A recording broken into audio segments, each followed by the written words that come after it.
अब केवल दो परिदृश्य हो सकते हैं जिनके बीच एक दिन या एक सत्र के भीतर कीमत झूल सकती है थे। या तो आपके पास एक रिवर्सल मॉडल दिन सत्र होगा या एक कंटिन्यूएशन दिन सत्र थे। कई अन्य हैं, लेकिन मैंने उन्हें इन दो मुख्य ढांचों में संक्षेपित किया है ताकि आपका ट्रेडिंग सरल और दोहराने योग्य रहे थे। अब हमारे रिवर्सल मॉडल के साथ हम कीमत को किसी विशेष बाजार प्रोत्साहन का अनुसरण करते हुए शुरू करते हैं। तो इस उदाहरण में जैसा कि आप देख सकते हैं, हम उस बहुत मजबूत बुलिशनेस का अनुसरण कर रहे हैं जब तक कि हम एक फोय या किसी प्रकार के पीडी एरिया तक नहीं पहुंचते थे। अब यह एक fair value gap order block या पिछले सप्ताह के उच्च के रूप में आ सकता है। किसी भी प्रकार का क्षेत्र जहां आप देख सकते हैं कि कीमत वहां से अस्वीकार हो रही है, यह इस संदर्भ में लागू होगा और एक बार जब कीमत इस क्षेत्र तक पहुंचती है तो यह आपको अस्वीकार का स्पष्ट प्रदर्शन देगा, जो आपका संकेत है कि हमने एक रिवर्सल शुरू कर दिया है। अब यह समझना बहुत महत्वपूर्ण है कि एक बार जब यह चाल दी गई है तो कीमत आमतौर पर उसी दिशा में चलने की कोशिश करेगी ताकि अगले खींचे गए तरलता को इन निचले स्तरों पर लक्षित किया जा सके थे। यही कारण है कि बहुत आसानी से आप अपनी अगली कैंडल को बहुत मजबूत बेरिशनेस के साथ नीचे की ओर पहचान सकते हैं। तो आपका लक्ष्य इस सेल कैंडल को नीचे की ओर ट्रेड करने में सक्षम होना चाहिए थे। अब हमारे कंटिन्यूएशन के साथ यह जटिलता के मामले में भिन्न होता है क्योंकि इसके साथ आपको पहले से ही बहुत स्पष्ट दिशा दिखाई जाती है। कीमत आपको एक दिशा में बहुत मजबूत कैंडल दिखा रही है, साथ ही आपको बहुत मजबूत फेयर वैल्यू गैप दे रही है जो उच्च स्तर पर पकड़ने के लिए समर्थित हो सकता है। अब भले ही हम एक ट्रेंड के कंटिन्यूएशन का अनुसरण कर रहे हों, हमें अभी भी अपनी तरलता को पकड़ने की आवश्यकता है ताकि अगली चाल को प्रज्वलित किया जा सके। यही कारण है कि यह एक बहुत ही सरल 2-in-1 सेटअप है जिसे कीमत फेयर वैल्यू गैप को पूरा करने के लिए उपयोग कर सकती है। साथ ही पिछले दैनिक उच्च, पिछले दिन के उच्च या पिछले दिन के निम्न या पिछले 4 घंटे के उच्च या निम्न पर तरलता को स्वीप कर सकती है। जैसा कि आप इस उदाहरण में देख सकते हैं, उचित रूप से मूल्यांकन किया गया। हम पिछले कैंडल के निम्न बिंदु को निकालते हैं और फिर हम तीसरे कैंडल तक पहुंचते हैं। और यह हमारे लिए क्या करता है? यह इस विशाल बुलिश कैंडल को देता है जिसमें बहुत अधिक अस्वीकार है लेकिन हमारे ट्रेंड की दिशा में ही चलता है। अब यह समझना भी बहुत महत्वपूर्ण है कि कैंडल कैसे बनती है ना। और मैंने पहले ही कई वीडियो किए हैं जहां मैं कैंडल एनाटॉमी का उल्लेख करता हूं, जहां मैंने इसे हमारे प्रकार के रेंज थ्योरी के साथ संगति में प्रदर्शित किया है, साथ ही हमारे प्रकार के इंपल्स थ्योरी के साथ जहां हम काउंटर क्लोज का उपयोग करते हैं। लेकिन यह मॉडल के साथ भी बहुत लागू होता है क्योंकि जैसा कि आप देख सकते हैं, यहाँ हमारा इंपल्सिव मूव है जहां हम खुलते हैं, नीचे धकेलते हैं और फिर ऊपर की ओर वितरित करते हैं। फिर जैसा कि आप देख सकते हैं, यह बहुत स्पष्ट है कि कीमत केवल एक वास्तविक दिशा का अनुसरण कर रही है। यह बुलिशनेस को प्राथमिकता दे रही है। और जब हम अपनी कीमत को बंद करना शुरू करते हैं तो हमारे पास बहुत ही मामूली बेरिश मूव होगा। तो बस इसके साथ आप पहले से ही देख सकते हैं कि यह कैंडल बहुत ही बुलिश है, इसलिए आपको उस निर्णय की दिशा को समझने में कोई भ्रम नहीं होना चाहिए। हालांकि यहाँ दूसरे मॉडल के साथ हम देखते हैं कि कीमत उसी हस्ताक्षर का अनुसरण करती है जिसमें खुलना, नीचे धकेलना, फिर बस ऊपर की ओर शूट करना शामिल है, लेकिन इस कैंडल द्वारा बहुत अधिक बेरिश अस्वीकार डाला जा रहा है। अब यह अत्यंत महत्वपूर्ण है क्योंकि जब आप देखते हैं कि बुलिशनेस और बेरिशनेस लगभग 50/50 है और हमारी बुलिशनेस जो इस स्थिति में मजबूत थी आवेगपूर्ण रूप से अस्वीकार कर दी जाती है, हम समझते हैं कि कीमत रिवर्सल की आगामी स्थिति दे रही है। यही कारण है कि यह बहुत आम है कि कीमत इस चाल के साथ विपरीत दिशा में रिवर्स करना शुरू कर देती है। यही कारण है कि इसे आमतौर पर अस्वीकार कैंडल या रिवर्सल कैंडल कहा जाता है, बस इन प्रमुख विशेषताओं के कारण। तो चलिए कुछ उदाहरणों में जाते हैं। जो उच्च समय सीमा कैंडल की तुलना निम्न समय सीमा मूवमेंट से, आप इसे अपने पिछले दैनिक कैंडल या अपने पिछले 4 घंटे के कैंडल के रूप में कल्पना कर सकते हैं। लेकिन जैसा कि आप देख सकते हैं, हम इस दैनिक उच्च के ऊपर तोड़ने और बंद करने की कोशिश करते हैं, भले ही हम उस स्तर के ऊपर धकेलने की कोशिश करते हैं। हम देखते हैं कि कीमत बाद में सत्र में इसके बंद करने में विफल रही है। अत्यंत महत्वपूर्ण है क्योंकि इस विस्थापन की विफलता को देखना वास्तव में इसका मतलब है कि विपरीत विरोधी प्रकृति, जो इस मामले में विपरीत विरोधी प्रकृति, इस मामले में जो सेल्स होगी फिर अगले सत्र या अगले कैंडल में प्राथमिक में की होगी क्योंकि एक मजबूत अस्वीकार के साथ नेतृत्व करती है। यही कारण है कि आप उम्मीद कर सकते हैं कि आपकी अगली कैंडल एक मजबूत रिवर्सल कैंडल होगी जो अगले सामान्य ड्रॉ ऑन लिक्विडिटी को लक्षित करेगी। अब इस उदाहरण को यहाँ देखें तो सब कुछ स्पष्ट करने के लिए यह हमारा उच्च समय फ्रेम मूवमेंट है और यह हमारा निम्न समय फ्रेम मूवमेंट है। यह पहली कैंडल है एक जहां हम देखते हैं कि कीमत अत्यधिक मंदी है जो यहाँ नीचे की ओर इस अत्यधिक मंदी की प्रकृति की ओर ले जाती है। फिर हम अपनी दूसरी कैंडल में जाते हैं जहां यह कीमत के साथ बहुत अधिक समेकित और बहुत अधिक अनिर्णायक है। हम इस सत्र को बुलिश शुरू करते हैं जहां हम 12:02 चेन स्थित लिटरेरी बनाते हैं, जहां हम फिर से उस पूर्व कैंडल के निम्न बिंदु पर वापस लौटते हैं। जैसा कि आप देख सकते हैं, हम अभी भी उस तेजी के साथ आगे बढ़ते हैं। क्यों? क्योंकि आप यहाँ एक सामान्य पीडी एरे को भी टैप कर रहे हैं। और अंत में हमारी तीसरी कैंडल अब बस उस मूवमेंट को जारी रखने जा रही है जो आखिरी बार प्रस्तुत किया गया था। तो आप देख सकते हैं, एक बार जब आप इन हस्ताक्षरों को नोटिस करना शुरू करते हैं तो अगली कैंडल की भविष्यवाणी करना और अगली कैंडल का व्यापार करना बहुत आसान हो जाता है क्योंकि सारा संदर्भ पहले से आसानी से एक बार जब आप देखते हैं अस्वीकृतियों के साथ प्रस्तुत की जा रही है और अगली कैंडल थोड़ी बुलिशनेस के साथ अनुसरण कर रही है, तो आप कह सकते हैं कि यह आसानी से आपकी अगली बुलिश कैंडल आप देख सकते हैं बहुत सरलता से। अब हमारे पास ऊपर की ओर एक विशाल बुलिश कैंडल है और आपने उस समय मूव का व्यापार किया है ऊंचाइयों पर ड्रॉ लिक्विडिटी को लक्षित करते हुए। बहुत सरल है। अब यहाँ हमारा अगला उदाहरण है फिर एक बार फिर इसे अपनी उच्च समय फ्रेम कैंडल के रूप में पहचाने और इसे अपने निम्न समय फ्रेम मूवमेंट के रूप में थे। तो जैसा कि आप देख सकते हैं, हम अचानक स्पष्ट बुलिश संकेत दे रहे थे। हमारे पास एक बुलिश कैंडल है, दूसरी बुलिश कैंडल है और तीसरी है, जहां हम देखते हैं कि कीमत अत्यधिक आवेगी है और यह बहुत स्पष्ट फेयर वैल्यू गैप छोड़ती है। अब जैसे कि कीमत हमेशा कुशल बनने की कोशिश करती है, यह दो चीजें करना चाहती है, लिक्विडिटी को स्वीप करना और फेयर वैल्यू गैप्स को भरना थे। तो ठीक उसी तरह कीमत अब अपने दो मुख्य उद्देश्यों को पूरा कर रही है। फिर यह पिछली कैंडल से लिक्विडिटी को स्वीप करती है और जैसा कि आप देख सकते हैं, यहाँ हमारी पिछली सत्र की पिछली लिक्विडिटी है, इसे फिर से बाहर निकाला जाता है। तो यह वास्तव में बहुत समान है, जिसे आप लोग टर्टल सूप के रूप में पहचान सकते हैं, है ना। अब जैसा कि आप देख सकते हैं, उसी गति में यह हमारे फेयर वैल्यू गैप को वहीं भर देता है।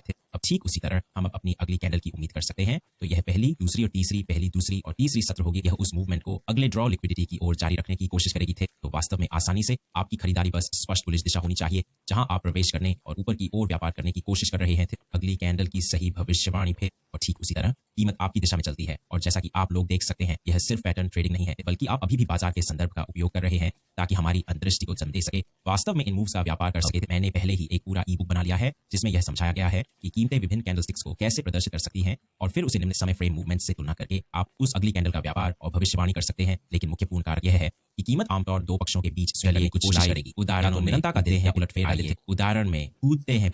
अब हम इसे इंटरेक्टिव बनाएंगे ताकि आप लोग भी अपनी पूर्वाग्रह पहचान का प्रशिक्षण कर सकें। तो बस हमारे हाल के कैंडल डेटा पर ध्यान केंद्रित करते हुए आप देख सकते हैं कि हमारा व्यवहार पहले बहुत बुलिश था, लेकिन फिर से अब तक बहुत अधिक समेकन हो रहा है। फिर लेकिन इसके साथ जैसा कि आप देख सकते हैं, हमने यह विशाल फेयर वैल्यू गैप बनाया है, जिसे कीमत लगातार अस्वीकार करने की कोशिश कर रही है। अब यह मेरी 5 कैंडल है, जिसे मैं दिन के लिए अपनी कैंडल रेंज के लिए मुख्य कैंडल के रूप में उपयोग करता हूं। तो हमारे समय फ्रेम ETC4 के लिए मैं मुख्य रूप से इस 5 कैंडल का उपयोग कर रहा हूं। अगर आप फ्यूचर्स का व्यापार करते हैं तो यह सुबह के 6 बजे ईस्टर्न स्टैंडर्ड टाइम कैंडल होगी। लेकिन बहुत आसानी से आप देख सकते हैं कि कीमत ने पहले ही अपने उद्देश्यों में से एक को पूरा कर लिया है। इसने एक फेक को मूर्ख बनाया है। फिर अब अगला कदम लिक्विडिटी को स्वीप करना है, जो इस कैंडल के निम्न बिंदु से आता है। फिर अगर हम यहाँ अपने निम्न समय फ्रेम में जाएं, जैसा कि आप देख सकते हैं, लिक्विडिटी यहाँ के निम्न बिंदुओं पर स्थित है, साथ ही ऊंचाइयां भी हैं। फिर इसे यहाँ देखते हैं। फिर अभी आप लोग इसे अपनी खरीदारी के रूप में कैसे देख रहे हैं? हम वास्तव में बुलिश हैं। बहुत अच्छा किया, क्योंकि हमारा उच्च समय फ्रेम बुलिश है और हम भी फेक के भीतर है। आप देख सकते हैं, हमने अभी बहुत स्पष्ट लिक्विडिटी को बाहर निकाला है। फिर तो अब बस हमें किसी प्रकार का उलटफेर चाहिए ताकि हम इस फेयर वैल्यू गैप के विपरीत में बदलाव कर सकें। तो वहां कीमत द्वारा बहुत स्पष्ट संकेत थे, हमें किसी भी तरह से भ्रमित नहीं करता है। यहाँ यह सचमुच बस उस अगले उच्च बिंदु में व्यापार करने की कोशिश कर रहा है। और जैसा कि आप देख सकते हैं, देखिए हमारे कैंडलस्टिक्स क्या कर रहे हैं। यहाँ एक उच्च समय फ्रेम कैंडल है, फिर हमने बस उस निम्न बिंदु को स्वीप किया है और देखिए यह पहले से ही अस्वीकार कर रहा है। कि हमने कहा, आमतौर पर तीसरी कैंडल या दूसरी कैंडल मुख्य रूप से उलटफेर करने के लिए की जाती है। फिर यहाँ हम देख सकते हैं कि अभी वहां उलटफेर है। फिर तीसरी कैंडल इसे जारी रखने के लिए देखें। फिर ये देखें कि यह यहाँ कैसे होता है। फिर और आप देख सकते हैं बहुत अच्छी तरह से अगले सत्र में अगले दिन कीमत अभी भी उस प्रोत्साहन का पालन कर रही समय फ्रेम कैंडल पर वापस जाते हैं। तो मैथ घंटे के लिए थे जो हम नहीं देख सकते हैं, वह बहुत अच्छी तरह से किया गया है। फिर हमने उस कैंडल पे कुछ का व्यापार किया है और हमने यह भी भविष्यवाणी की है कि यह कैसे बने जा रहा है। बस बहुत सरल प्लेबुक का उपयोग करके फेयर वैल्यू गैप बनाएं, तेजी से लिक्विडिटी स्वीप करें और ट्रेंड को जारी रखें। तो बस वर्तमान कैंडल स्टिक्स का उपयोग करते हुए आपकी पूर्वाग्रह क्या होगी, यह देखना काफी कठिन है। चलिए इसे विश्लेषण करते हैं। फिर हम पहले से ही बुलिश हैं, फिर हम हाल की कुछ मंदी रहे हैं, लेकिन जो हम भी याद रखना चाहते हैं वह यह है कि यह हमारी 5 बजे की कैंडल है और हमारे समय फ्रेम के लिए 1 बजे की है। और हम अभी क्या कर रहे हैं, हमने अभी इस 1 घंटे के निम्न बिंदु को हटा दिया है और यह 1 घंटे का उच्च होगा। फिर अब एक चीज जो मैंने आप लोगों को पूरी तरह से नहीं बताई थी, वह यह है कि 3 स्टिक भविष्यवाणी मॉडल के साथ आमतौर पर यह मेरे उपयोग में बनाया जाता है। मैं अपनी पहली कैंडल के लिए 1.00 PM कैंडल का उपयोग करता हूं, दूसरी के लिए 5.0 PM कैंडल का उपयोग करता हूं और फिर कैंडल जो मैं वास्तव में व्यापार करता हूं वह 9.00 कैंडल है, जो न्यूयॉर्क मार्केट जैसा ओपन आप देख सकते हैं। ये 3 मोमबत्तियां हमारी 3 स्टिक भविष्यवाणी मोमबत्ती बनाती हैं। अब यह आपके दैनिक नमूनों भी लागू होता है, तो यह सोमवार, मंगलवार और बुधवार की तरह होगा, लेकिन केवल 4 घंटे का उपयोग करते हुए यह 1.00, 5.00 AM और 9.00 होगा। और एक बार फिर यदि आप वायदा व्यापार करते हैं तो यह 2.0, 6 वापस आते हैं और फिर हम यहाँ क्या देख रहे हैं, हमारे पास यहाँ वर्तमान में क्या है, यह हमारी 1 बजे का उपयोग कर रहे हैं और यह हमारी 5 बजे की मोमबत्ती है। हम अब 9.00 AM को एक शान बुलिश मोमबत्ती होने की उम्मीद कर रहे हैं। फिर आइए इसे निचले समय सीमा पर देखें। फिर तो बहुत तेजी से हम देखते हैं कि हमारे पास यहाँ कुछ बहुत ही दिलचस्प मूल्य कार्रवाई है। वास्तव में पूरे प्री मार्केट के लिए बस ऊंचाई और नीचाई के ऊपर तरलता बना रहा है, जिससे हमारे लिए यह बहुत आसान हो जाता है, क्योंकि यह नीचाई पर तरलता की एक साधारण स्वीप है ताकि ऊंचाई पर तरलता को लक्षित किया जा सके। जैसे ही हम यहाँ 9.00 पर अपनी तीसरी मोमबत्ती शुरू करने वाले हैं, हम उस उलटफेर की तलाश करेंगे। तो जैसा कि आप देख सकते हैं, जैसे ही आप 9.00 AM की मोमबत्ती शुरू करते हैं, तीसरी हम पहले से ही एक स्पष्ट उलटफेर संकेत के साथ इसे कर रहे हैं, सत्र के रूप में भविष्यवाणी करने की कोशिश कर रहे हैं। नीचाई पर से ऊपर उस ऊंचाई को लक्षित करते हुए थे। और जैसा कि आप देख सकते हैं, यह आपको हमारे बहुत सामान्य AMD मॉडल की भी याद दिलाना चाहिए थे। तो संचय, हेरफेर, वितरण ठीक है, या फिर RRS मॉडल जिसमें आवेग एक रेंज में जाता है, फिर HE में। तो अब इसके साथ आइए उन 4 घंटे की मोमबत्तियों पर वापस देखें और 4 घंटे पर बुलिशनेस का बहुत स्पष्ट प्रदर्शन। और आगे बढ़ते हुए हम अभी भी देखेंगे कि मूल्य इसे जारी रखता है। फिर अब एक और पर चलते हैं, फिर अब कुछ और पर चलते हैं, फिर ठीक है।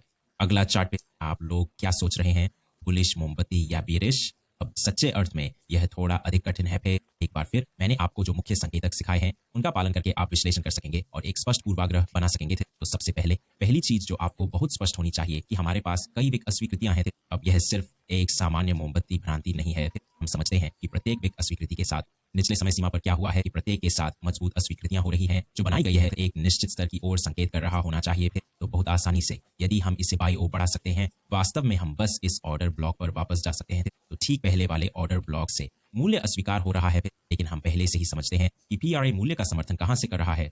बहुत अच्छा है। अब हमारी वर्तमान मोमबत्तियों को बहुत करीब से देखते हुए आपको पूर्व मोमबत्ती उच्च बंद के नीचे सोचने के लिए लुभाया जाएगा और यह बेरिश होना चाहिए। हालांकि हाँ, यह अच्छा है, लेकिन इसे संदर्भ के साथ संरेखन में बनाना होगा। ठीक है, यहाँ तक कि पहली मोमबत्ती आमतौर पर चाहते हैं कि अभी भी हमें वह इरादा दिखाने के लिए बहुत अधिक बुलेस होते, यह बहुत अधिक विक जैसा है, जैसा कि आप देख सकते हैं। तो इसके बजाय हम इस पूर्व ऑर्डर ब्लॉक पर ध्यान केंद्रित करना चाहते हैं। जैसा कि आप देख सकते हैं, मूल्य इस ऑर्डर ब्लॉक को बनाता है, ऊंचाई पर धक्का देता है। हम अब इसे पुनः परीक्षण कर रहे हैं। तो तीसरी मोमबत्ती हम चाहते हैं कि यह हमें ऊपर की ओर प्रतिक्रिया देते हुए यह अभी भी हमारे निरंतरता मॉडल के बहुत करीब है। मूल्य अंतर का उपयोग करने के बजाय हम मूल्य को ऊंचाई पर धकेलने के लिए एक ऑर्डर ब्लॉक का उपयोग कर रहे हैं। आइए वास्तव में इसे चिन्हित करें और फिर हम इसे अपने तरलता बिंदुओं के रूप में चिन्हित करते हैं। तो यहाँ ठीक है। फिर तो सबसे पहले हम देख रहे हैं कि हमें वहां ऊपर की ओर एक स्वीप की बहुत स्पष्ट प्रतिक्रिया मिली है। ठीक है, आदर्श रूप से यही वह जगह है जहां हम प्रवेश करना चाहते हैं, लेकिन फिर मूल्य हमें पुनः परीक्षण देगा। तो हमें हमेशा बनाने की आवश्यकता नहीं। बस इस ऑर्डर ब्लॉक का उपयोग करते हुए यहाँ एक साधारण परिष्करण का मामला।